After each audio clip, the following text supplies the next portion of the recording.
Hey there, do you struggle to have devotional time with God, to really stick to it? You kind of have it for a week or two or maybe even a month, but then it just fizzles out because life happens and it gets crowded out. You know, you really want to have quiet time with God, but it's just not happening and it's not sticking. How can you develop the habit of having consistent devotional time with God? I'm Jenny from Love More to Live, where we talk about relationships and getting healthy so that all your relationships can be healthy. If you're new here, you may want to consider subscribing now so that you join us and don't miss out on future videos.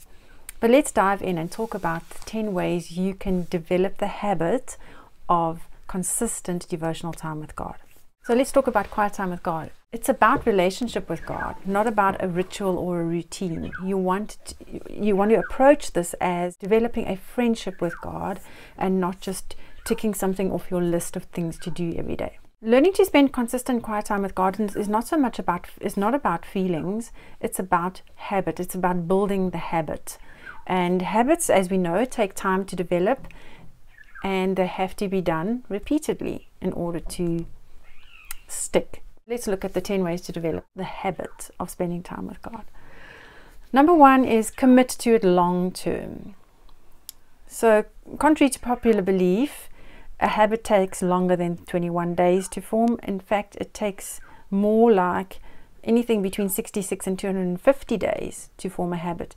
And it's actually not so much about so many days, but the actual frequency of repeating that habit. So if you do it every single day, that's good. If you do it every other day, it's going to take longer to build that habit. So you want to do this. In other words, in your mind, you need to accept that this is going to be a long-term commitment. This is not something that's just going to develop like that. Number 2 is do it every day. Make sure that if you skip once, you don't skip twice. Because if you skip twice, it'll be easier to skip 3 times, and then you've broken your pattern and your cycle. So do it every single day. Even if it's very short, just do it, because you're creating that habit. So when your cues, like the time of day and the place and the circumstances, are the same, it makes it easier to develop the habit. So you need to schedule time for your personal devotions at the same time every day. And like I said, even if it's a short period of time, do it at the same time so that your mind gets used to the idea, when this happens, when this time of day hits, this is what I do. And it'll become automatic as time goes by. So the formative stage of building a habit is very important. If you skip a day, it's going to break your momentum and it's going to be easier to skip another day. So don't skip. If you can help it, don't skip. Number 3 is stay connected to your why. Remember why you are doing this. Why do you want to have quiet time with God? Because you want to grow spiritually, because you want to get to know God better, because you want to build a relationship with Him. Remind yourself of those things, and when you don't feel like doing it and you're tempted to think, I'll just skip today, don't, because you are building relationship and you want so even if you have to write down your reasons for having quiet time, write them down somewhere to remind yourself, this is why I'm doing this is why I'm building this habit. You want to keep that fresh in your mind so that you will stay motivated. Number 4 is create a dedicated place for time with God. And it may be your couch, it may be a desk, it may be a quiet spot outside, but have a dedicated place so that when you get to that place, your mind knows this is what we do here. I have a special desk where I only do quiet time with God, and that is the place where I meet with God. And so when I go and sit there, I know this is where me and Jesus meet. And if you don't have a desk, that's fine. Do it wherever you can. Have your place where you have time with God so that when you sit down there, you're in the right frame of mind. You know what's happening here. It's not mixed with work or cooking or whatever else you do. Number 5 is remove the obstacles and distractions. So take anything out of the way that's going to draw your mind away from quiet time with God. So if you have to remove a pile of stuff every morning before you can have your quiet time, then that's going to be counterproductive. It's going to be too hard, and pretty soon you're going to just give up because it's just too much hassle. So make sure that even if you have to do it the night before, take everything away, prepare your spot, put your books out, with your markers and your pens, and have your place ready so that when you come there in the morning, it's easy for you to sit down and start your quiet time with God. One of the principles of building a habit is to make it as easy for yourself as possible. So do whatever you can to get rid of any obstacles and distractions. Also, leave your phone somewhere else unless you're using it for Bible study. So studies have shown that if you keep your phone right by your side, it reduces available cognitive capacity, in other words, mind space. That part of your mind is preoccupied with your phone and it's preventing you from focusing on what you're doing here. So if you can leave your phone somewhere else, do it. Number 6 is make it simple and easy for yourself. So don't plan to tackle a massive Bible study for an hour every day.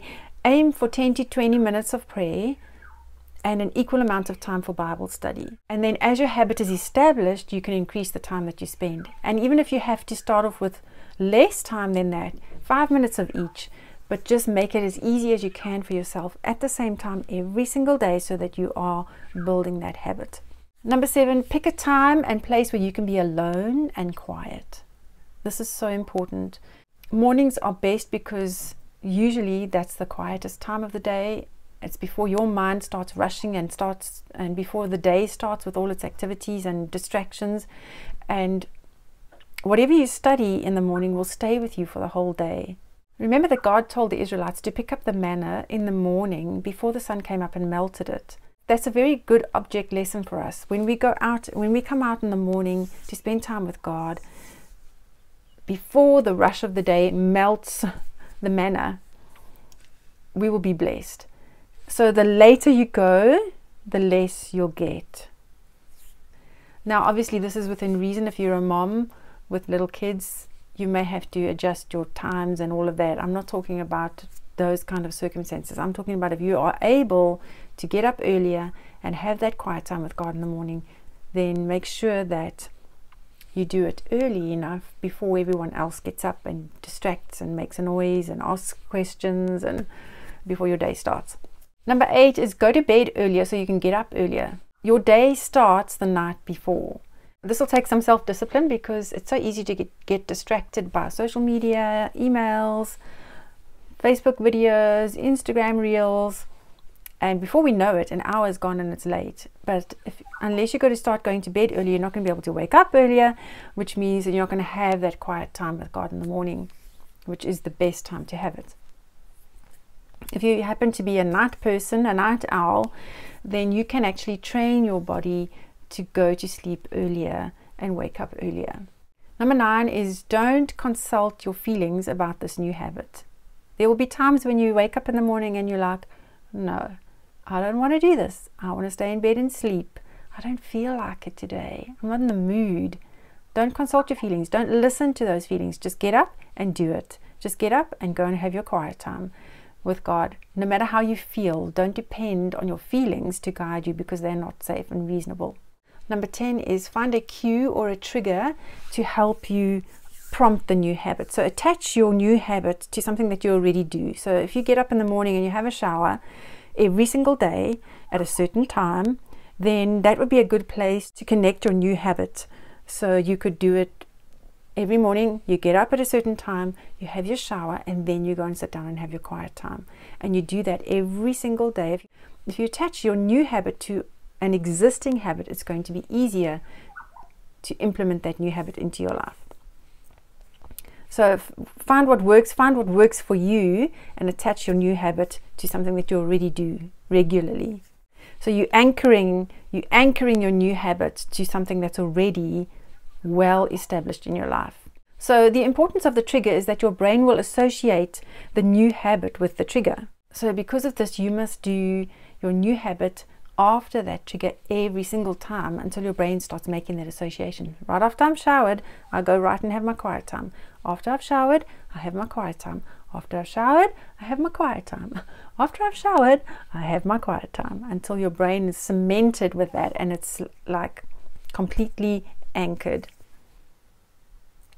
So let me give you an example of that. The 3-step plan for creating a connection between your trigger and your new habit is identify your new desired habit. Okay, so your new desired habit would be, I want to have devotional time every day.